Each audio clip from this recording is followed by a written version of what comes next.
comunicação é tudo. E dentre este tudo está a autocomunicação. Eu comunicar comigo mesmo. E este autocomunicar está atrelado ao autoconhecimento. Ou seja, tirar um pouquinho, parar um pouco nesta correria da vida e entender, identificar por que eu não estou evoluindo.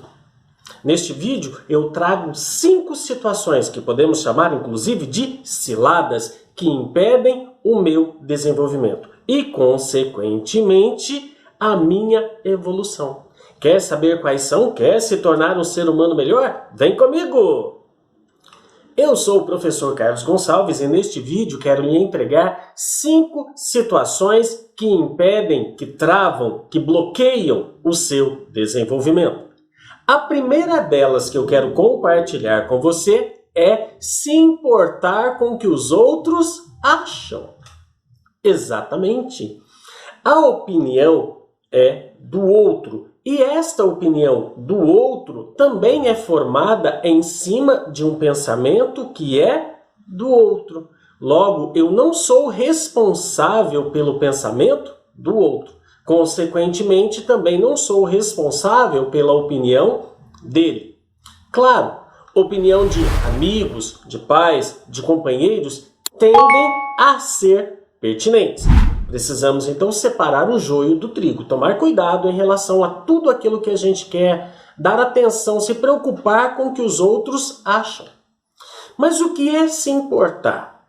Se você perceber o verbo importar, vamos pensar em uma mercadoria. Quando você compra uma mercadoria que é de outro país, você está importando a mercadoria daquele país para o seu país. Então essa mercadoria está entrando dentro do seu país. Por isso essa mercadoria foi importada. Você está importando uma mercadoria. Agora pensa outro ponto comigo. Os navios, eles estão cheios de água ao seu redor. Mas quando a água começa a entrar dentro do navio, é que ele naufraga.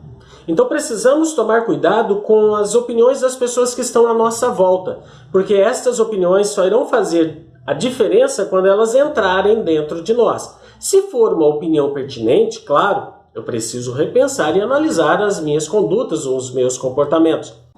Agora eu preciso tomar cuidado com tudo aquilo com que os outros acham. Se pensarmos na figura de um jovem promissor, um jovem pensador com bastante conhecimento, chamaram este jovem de beberrão, chamaram este jovem de comilão. Ele andou com pecadores e não se importou com a opinião deles, principalmente com os religiosos daquela época, da época deste jovem. Então precisamos repensar a maneira como nós estamos importando com o que os outros acham. A segunda dica que eu compartilho com você neste vídeo é falar muito e não fazer nada. Quando falamos, gastamos 2 recursos fantásticos: tempo e energia.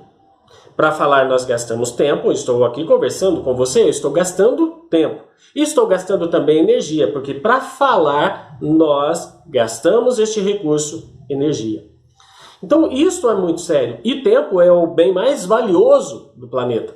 Além disso, nós estamos adestrando, nós estamos treinando o nosso cérebro para que toda vez que ele participe desta ação de falar, ele já está adestrado, ele já tem um comando de que ele vai entender que não é para fazer nada, ou seja, eu falo e não faço. Então, toda vez que eu falar que eu vou fazer alguma coisa, o meu cérebro vai pensar assim, mais uma vez, não vai sair nada. Nada. Por quê? Porque eu estou treinando o meu cérebro a agir daquela forma. Jesus, ele dizia que era preciso amar as pessoas, então ele falava, ame teu próximo, como a ti mesmo. Ele falava sobre isso. Mas mais que falar, ele exercia as suas atividades, as suas ações em cima da prática do amor. Amar é apenas uma expressão, é um verbo. Mas quando nós exteriorizamos em expressões de amar, aí fica diferente. Então amar é fazer algo. Então, meu chapa, pare de falar e haja. Outra dica que eu posso pensar aqui com você: ser ocupado, mas não produtivo. Imagine alguém limpando uma casa e começa a fazer essa limpeza pelo quarto, e o quarto está muito difícil, passa para a sala também está difícil, vai para a cozinha está um pouco mais complicada, vai para o quintal. Ou seja, esta pessoa passou o dia todo ocupada, mas não foi produtiva. No final do dia dela, ela vai olhar os cômodos daquela casa e nenhum ficou pronto, nenhum ficou limpo da maneira como ela queria. A ocupação sem produtividade é apenas falta de planejamento e gestão do tempo.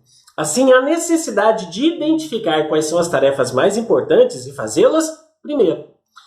Vamos imaginar que você tenha a seguinte situação. O professor chega dentro de sala de aula, ele pega um vidro e enche de pedras grandes aquele vidro. E aí ele pergunta aos alunos: este vidro está cheio?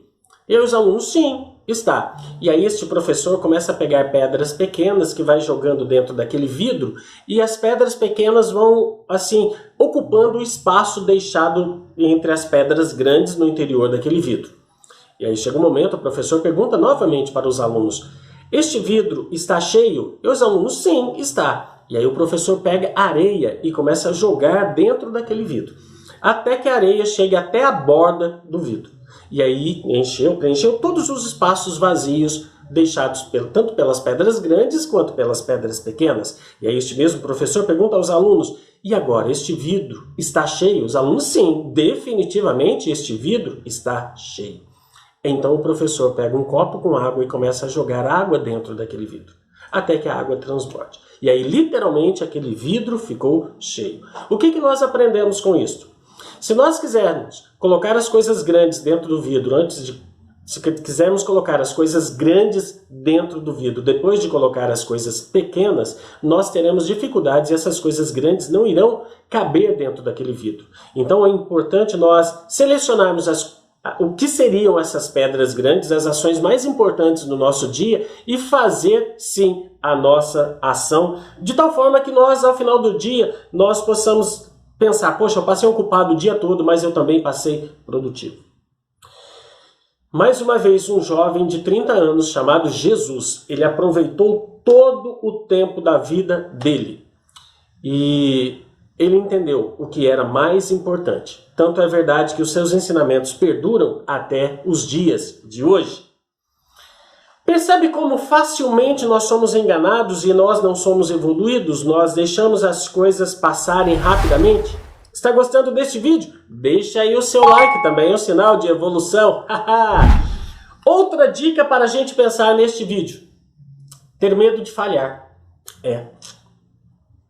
Tem pessoas que não têm medo de falar em público, elas têm medo de falhar em público. E se você é uma dessas pessoas, tem um link abaixo na descrição deste vídeo. Clique lá e saiba como destravar a sua oratória. Mas voltando aqui para o assunto do vídeo, ter medo de falhar. O medo é bom. Por quê? Porque ele é um sentimento que nos protege de cometer imprudências. Por que nós olhamos para atravessar a rua? Porque nós temos medo de sermos atingidos por um veículo. Então o medo, ele é importante. Agora tem um ditado popular que diz assim: quem não arrisca, não petisca. Ou seja, quem não é ousado não consegue o que quer. Então, este medo de falhar, ele também impede a nossa evolução, o nosso crescimento enquanto ser humano. Se pensarmos aí em uma figura bíblica chamada Pedro, em determinado momento, Pedro está com seus amigos dentro de um barco, e aí Jesus vem caminhando sobre as águas em direção a eles. E aí eles, com medo, eles gritam: Jesus, calma, sou eu. E aí Pedro fala: olha, Jesus, se é o Senhor mesmo, fala para eu ir caminhando com o Senhor sobre as águas. E assim sucede. Então Pedro sai do barco de uma forma ousada e começa a caminhar sobre as águas. Mas em determinado momento ele começa a prestar atenção nas circunstâncias que estão à volta dele. E aí Pedro começa a naufragar. E aí vem Jesus e o socorre daquela situação. Então o que a gente aprende com isso tudo? Que nós precisamos ser ousados, nós precisamos sabe, ir adiante sem ter o medo de falhar. O falhar, podemos pensar assim, sabe, o não atingir a meta pode servir, pode não, ele serve como aprendizado. Então, mesmo quando nós erramos, quando nós não atingimos o fim estabelecido, nós estamos aprendendo em relação a melhorar. E, consequentemente, isso trará para nós evolução. Evolução pessoal e profissional também.